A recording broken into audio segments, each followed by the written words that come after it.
À la une de cette édition d'information, chemin de fer, le comité interministériel des infrastructures ferroviaires, réuni ce 16 mars 2016 à Yaoundé, consacre sa 24e session au développement des programmes d'investissement. En pole position, le programme quinquennal numéro 2 des infrastructures ferroviaires. En santé, le Cameroun s'est joint au reste de la communauté internationale pour célébrer ce 16 mars la journée mondiale de la santé bucco-dentaire.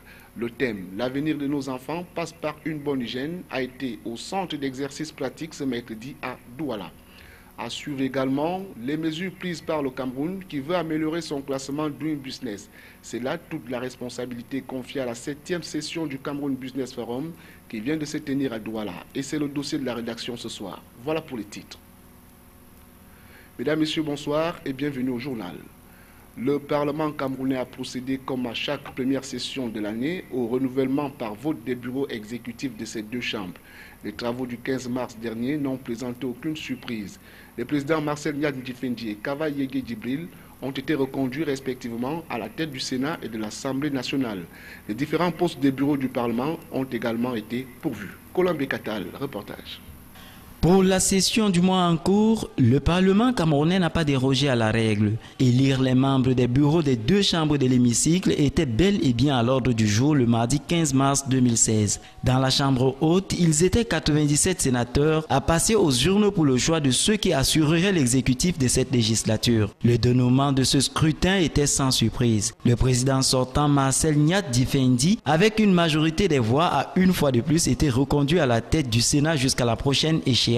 Aux autres membres du bureau sortant, la même confiance a été renouvelée. On retient cependant l'entrée dans le bureau exécutif d'un nouveau membre, le sénateur RDPC de la région du Sud-Ouest, Andrew Otemofa. La chambre basse résonnait au même son de cloche. Kavaye Yege Djibril a été reconduit à la présidence de l'Assemblée nationale avec à sa faveur 149 voix sur 172 votants. Il est ainsi au perchoir de l'Assemblée nationale depuis 1992. À 76 ans, l'originaire de Mada dans la région de l'extrême nord attribue le mérite de cette longévité au président Paul Biya. Pour le reste, 23 autres membres du bureau sortant ont été réélus au rang desquels 5 vice-présidents, 4 questeurs et 12 secrétaires. L'honorable Hilarion Eton est resté une fois de plus sur le fauteuil de premier vice-président.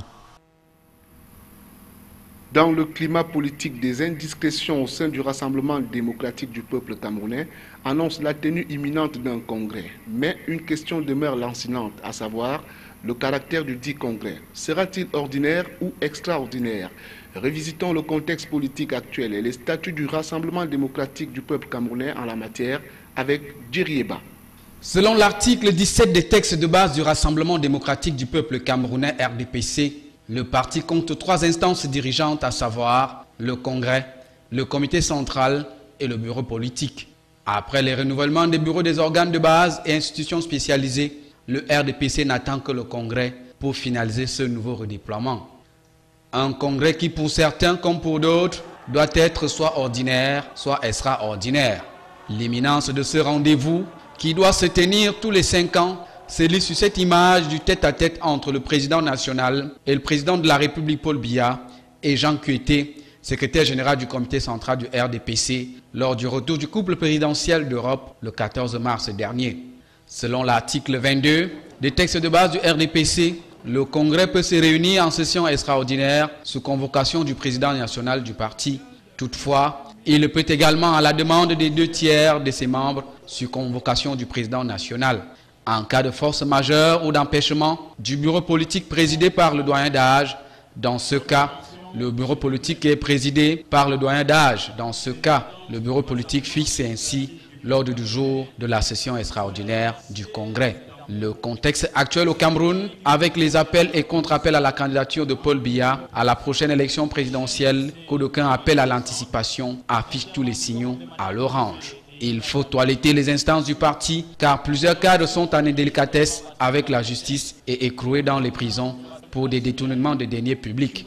Certains cadres du RDPC estiment qu'il faille remplacer leurs camarades empêchés de par leur condamnation judiciaire. Toutefois, Les jours à venir s'annoncent sans repos pour l'état-major RDPC qui doit s'organiser dans la perspective d'un joug électoral prochain. Mais à l'évidence, tout le calendrier et l'opportunité dépendent encore et toujours du président national. Chemin de fer, le COMUFER, le comité interministériel des infrastructures ferroviaires, s'est réuni ce 16 mars 2016 à Yaoundé dans le cadre de sa 24e session. Des travaux présidés par le ministre Edgar Alain Mebengor des Transports étaient consacrés au développement des programmes d'investissement, notamment le programme quinquennal numéro 2 des infrastructures ferroviaires qui devrait couvrir la période allant de 2016 à 2020. Jean-Pierre Bitongo, Joseph Ateba et Eric Tiche pour le récit. D'entrée de jeu, le ministre Edgar Alain Mebengor des Transports a exprimé l'appréciation du gouvernement camerounais pour toutes les mesures prises par Camrail pour le transit des passagers de la Cameco de Yaoundé à Douala suite à la fermeture provisoire de l'aéroport international de Douala qui connaît une interruption partielle de ses activités à cause des travaux de réhabilitation de l'aérogare passager et des chaussées aéronautiques. Cette interruption s'achève le 21 mars prochain. Par la suite, Edgar Alain Mebengor a rappelé à l'assistance les investissements réalisés dans le cadre du programme quinquennal numéro 1 2009-2013 qui a bénéficié d'une rallonge pour mi-2016 à l'effet de finaliser les projets inachevés qui étaient inscrits. Au titre des réalisations en cours, l'acquisition de 15 voitures voyageurs en tranche conditionnelle, l'acquisition de 3 locomotives voyageurs, l'acquisition de 7 modules d'autorail interurbain entre Douala et Yaoundé, le renouvellement de 72 km restants du tronçon de voie ferrée entre Batienga et Ka, la rénovation des gares et des ouvrages d'art, en particulier pont du PK70 à Edea. Concernant les travaux de la 24e session du COMIFER qui se sont déroulés à huis clos, les membres auront procédé entre autres à la validation du programme quinquennal numéro 2 en vue de la signature des documents contractuels de l'avenant numéro 3 à la convention de concession de l'activité ferroviaire au Cameroun. Vous comprenez que le chemin de fer est un maillon essentiel de l'économie et c'est pour cela que le concédant et le concessionnaire se sont mis d'accord pour réhabiliter ce réseau et il arrive souvent à cause de la bonne volonté du concessionnaire, Camrail, qui réhabilite le réseau sur fonds propres en attendant des remboursements du concédant, c'est-à-dire de l'État. Pour ce qui est des réalisations en cours, le ministre des Transports a cité le renouvellement de 72 km restants du tronçon de voie ferrée entre Batienga et Ka, la rénovation des gares et des ouvrages d'art, les recherches de financement pour l'acquisition de 15 voitures voyageurs, de 3 locomotives voyageurs et de 7 modules d'autorail interurbain entre Douala et Yaoundé. Dans la suite du journal, ouvrons à présent le dossier de la rédaction de ce soir. Pour une meilleure perception du climat des affaires au Cameroun, c'est le thème fédérateur de la 7e session du Cameroun Business Forum qui s'est tenue hier 15 mars 2016 à Douala. Cette plateforme de dialogue entre le secteur public et privé œuvre pour l'amélioration du climat des affaires au Cameroun, d'où la présence à ces travaux de plus d'une dizaine de membres du gouvernement sous la conduite du Premier ministre chef du gouvernement, Philemon Yang. Reportage, Eric Tiche et Josué Ngongan. Le Cameroun dans le classement mondial du climat des affaires a chuté de 4 places. Il passe de la 168e place à la 172e place sur 189 pays. Une situation qui a constitué le leitmotiv des travaux de la 7e session du Cameroun Business Forum de ce 15 mars. Le secteur public joint au secteur privé et autres investisseurs se charge à la lecture des faits de trouver des voies et moyens pour une meilleure réception du climat des affaires au Cameroun. Mais il s'agit véritablement d'un problème de communication. Et là-dessus, le Premier ministre, qu'on doit féliciter, a fait venir l'équipe de Cameroun Business Forum pour l'équipe d'une business, pour pouvoir discuter avec eux, voir le problème. Et ensuite, cette équipe a rencontré le secteur privé également. Et on s'est rendu compte que le Cameroun fait beaucoup de choses qui ne sont pas malheureusement bien communiquées. Donc aujourd'hui, nous sommes heureux de voir que le ministre de la Communication est descendu à Douala pour enfin faire une conférence de presse à l'issue de cela. Cette 7e session du Cameroun Business Forum est aussi marquée par une meilleure préparation avec la présence d'une mission de la Banque mondiale venue sensibiliser les pouvoirs publics sur la méthodologie d'évaluation du Cameroun dans l'objectif de permettre véritablement au pays de comprendre les raisons de sa chute.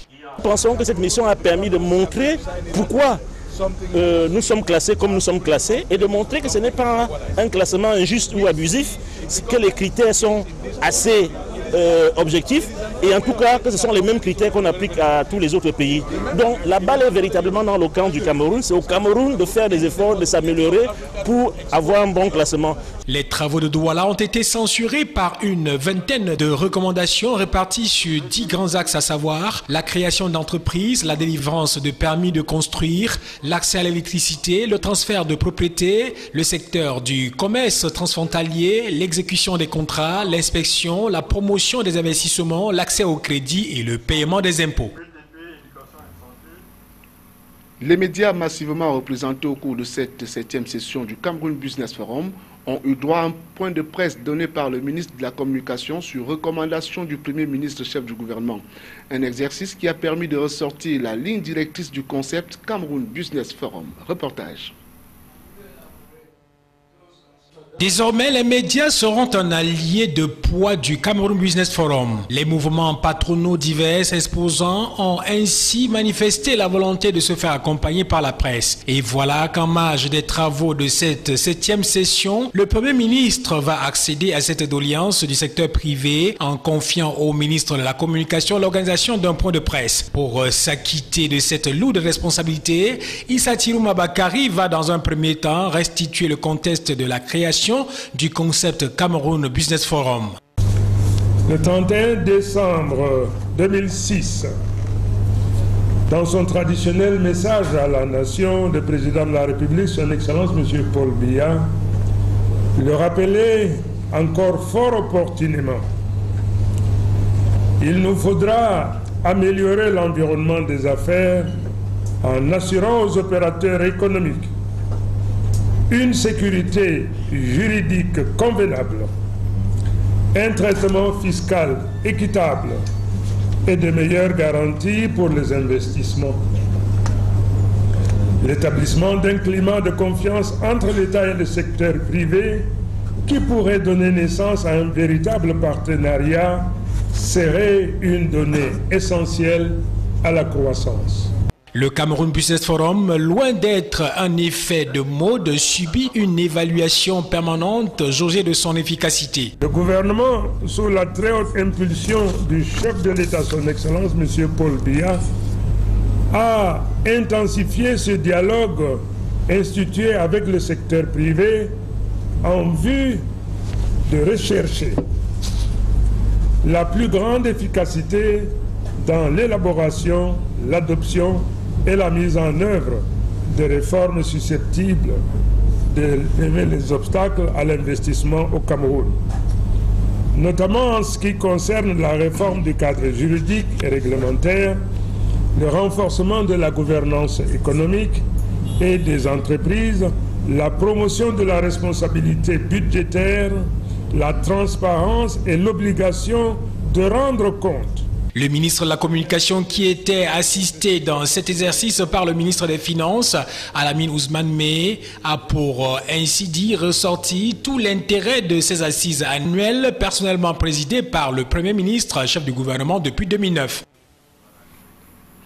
Cameroun Business Forum, c'est aussi l'urgence de la mise en application des recommandations édictées au cours de cette 7e session. Le vœu est d'autant plus pressant que le Cameroun souhaite améliorer sa position dans le classement mondial du climat des affaires. Comment s'y prendre? Esquisse des réponses avec Sonia Mafouti. Le projet de recommandation issu de la 7e édition du Cameroun Business Forum touche quasiment tous les secteurs d'activité de l'heure. L'essentiel a été dit sur l'économie numérique au Cameroun, les instruments de financement alternatifs des entreprises camerounaises, la création d'entreprises, la problématique de l'emploi des jeunes, l'allègement des procédures fiscales et la problématique foncière. Le rapport du secrétaire permanent du Cameroun Business Forum donne un cliché des actions engagées en 2015. En tout, 20 recommandations couvrant 10 chantiers de réforme ont été adoptées au cours de cette session. Parmi ces recommandations, on compte 11 nouvelles et 9 reconductions. Certaines ont fait l'objet de réqualification. De l'exposé du secrétaire permanent du CBF, les 250 participants ont retenu qu'au cours de l'année 2015, exceptionnellement prolongée jusqu'au 31 janvier 2016, en raison des délais supplémentaires requis pour la mise en œuvre effective de certaines réformes, 14 recommandations sur 20 sont soit exécutées, soit en cours de finalisation, avec une progression satisfaisante par rapport aux délais fixés. Les exposants venus du gouvernement, des mouvements patronaux et du monde de la finance ont tracé la voie à même d'aboutir à une meilleure perception de l'environnement des affaires au Cameroun. Il ne reste qu'aux différents départements ministériels en charge des questions de gouvernance, des dossiers économiques et d'emploi, de suivre la mise en pratique des dites recommandations qui, une fois effectives, pourraient contribuer à améliorer le rang du Cameroun dans le prochain classement Doing Business. Classement Doing Business, pourquoi le Cameroun régresse? La question pourrait trouver réponse en lisant entre les lignes des facteurs exogènes et endogènes qui affectent le climat des affaires. Du coup, les investisseurs étrangers et même nationaux évitent la destination Cameroun. La question prise très au sérieux par le gouvernement camerounais a été au centre des échanges de cette 7e session du CBF. Les détails dans cet élément de la rédaction. S'agissant du rapport Doing Business 2016, le rang du Cameroun a connu une chute de 4 places, passant de la 168e à la 172e place sur 189 pays. Cette chute trouve sa justification dans les facteurs exogènes liés au changement de méthodologie, à la publicité négative constante sur les pays d'Afrique centrale en général, à l'inconsistance des contributeurs sollicités pour donner des avis sur le Cameroun. Les facteurs endogènes ne sont pas en reste. L'on note par exemple la lenteur dans la mise en œuvre des lois, règlements, mesures administratives ou recommandations. À cela s'ajoute le manque de communication à l'interne ou au public des nouvelles réformes et de leur mise en application immédiate, l'absence d'un suivi régulier de la mise en œuvre des réformes. Le comité de suivi du CBF se réunissant de moins en moins, l'on note une résistance aux changements observés sur le terrain dans l'application des directives très souvent liées aux intérêts personnels, rendant ainsi caducs tous les efforts déployés en amont. La requête du gouvernement, soit une feuille de route spécifique pour mieux comprendre sa position dans le classement du climat des affaires, a été élaborée avec l'assistance de l'équipe Doing Business. Selon les explications du secrétaire permanent du CBF, cette feuille de route porte sur un plan d'action sur 2 ans et a pour but d'adresser la problématique particulière visant à une meilleure perception du climat des affaires au Cameroun à travers l'amélioration de son classement. La mise en œuvre dans les délais des recommandations de cette 7e session du CBF ne sera que salutaire pour l'économie camerounaise. Au moment où se referme le Cameroun Business Forum, il est opportun de scruter les potentialités camerounaises en termes d'investissement. Pays riche, mais avec beaucoup de paradoxes qui obscurcissent son climat des affaires, parmi lesquels la corruption et la malgouvernance. Comment dissiper ces paradoxes et garantir un environnement juridique, administratif et social sain et viable aux potentiels investisseurs? Le comptoir de cette avalanche de mots qui mine le climat des affaires au Cameroun est décortiqué dans cette analyse de Jerry Eba.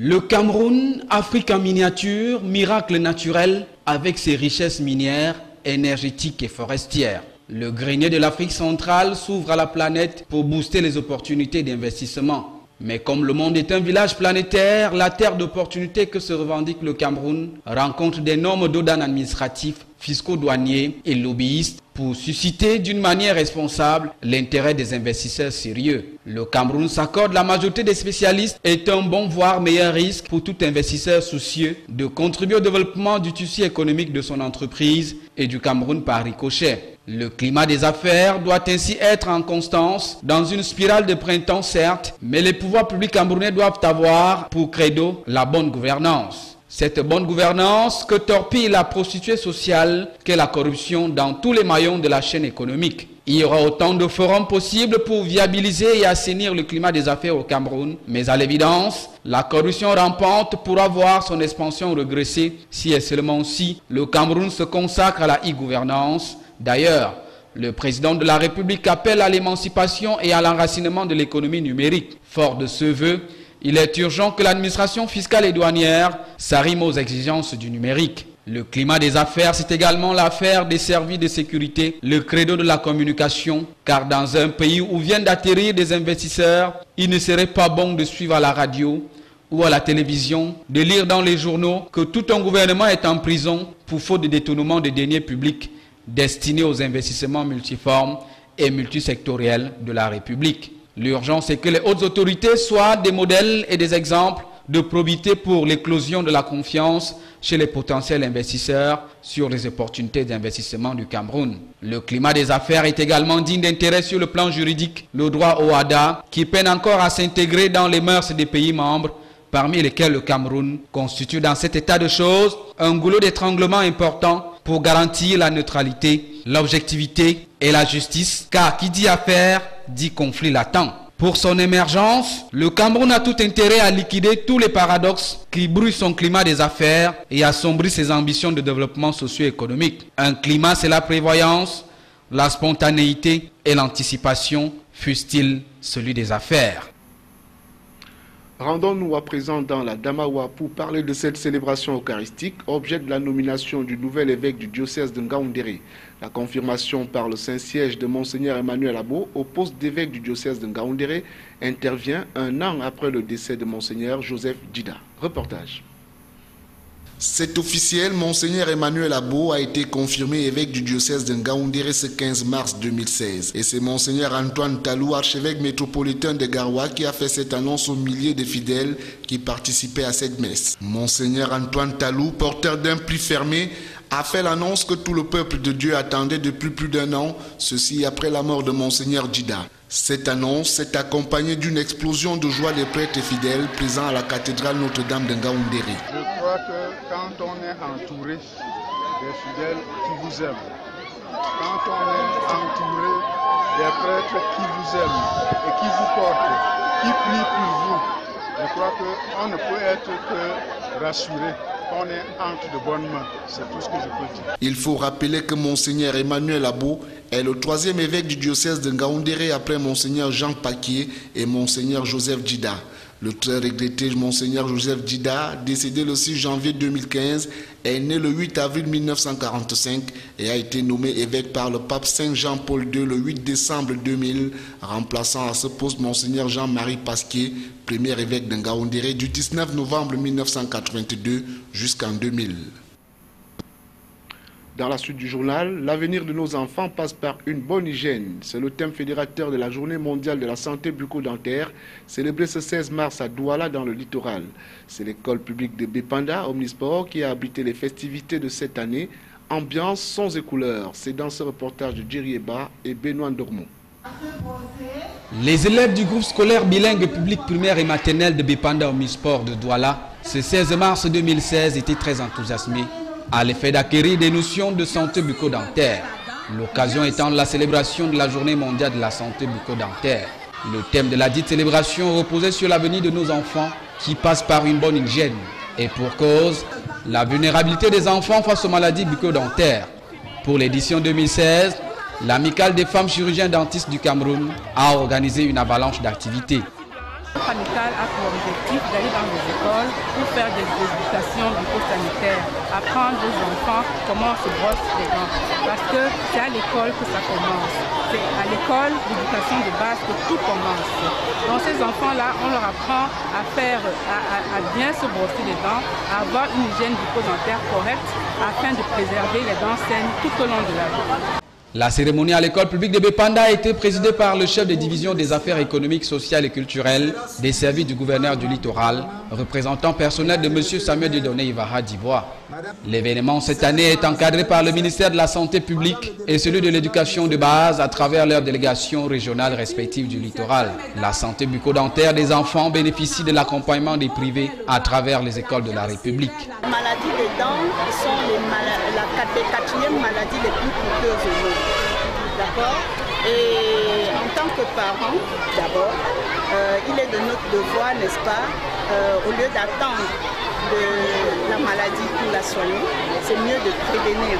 Donc c'est ça qui nous motive, n'est-ce pas, chaque année. La distribution des brosses à dents, des dentifrices, de l'eau minérale a permis aux enfants de mettre en pratique les enseignements reçus le temps d'une matinée. La Journée mondiale de la santé bucco-dentaire est une initiative de la FDI pour nous permettre pendant une journée de parler des problèmes de santé bucco-dentaire.